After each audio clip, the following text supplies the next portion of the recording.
నాగర్ కర్నూలు జిల్లా కల్వకుర్తి పట్టణంలో దొంగలు బీభత్సం సృష్టించారు. పట్టపగలు ఓ ఇంట్లో చోరీకి పాల్పడ్డారు. హనుమాన్ నగర్ లో నివాసముంటున్న బాలస్వామి అనే వ్యక్తి ఇంట్లో చొరబడి 5 లక్షల నగదు 4 తులాల బంగారు ఆభరణాలు ఎత్తుకెళ్లారు. ఇంటి తాళం పక్కింటికి వెళ్లిన బాలస్వామి 10 నిమిషాల తర్వాత వచ్చేసరికి ఇంటి తలుపులు తెరిచి ఉంచారు. ఇంట్లోకి వెళ్లి చూస్తే బీరువాలో ఉన్న నగదు బంగారు ఆభరణాలు చోరీ అయినట్లు గుర్తించారు. పోలీసులు సంఘటనా స్థలానికి చేరుకుని క్లూస్ టీంతో దర్యాప్తు చేస్తున్నారు.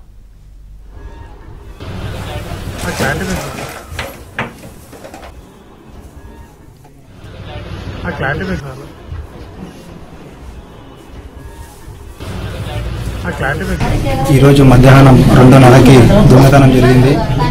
ఈ దొంగతనంలో 4 లక్షల నగదు 8 తులాల బంగారం చోరీ చేశారు. ఈ విషయంపై మేము నిన్న మొన్ననే మా అన్న పెళ్లి త్వరలో వచ్చే నెల ఉన్నది కావున ఉన్న ప్లాట్ను అమ్మి మేము సొంతంగా ఇంట్లో డబ్బు దాచుకున్నాం.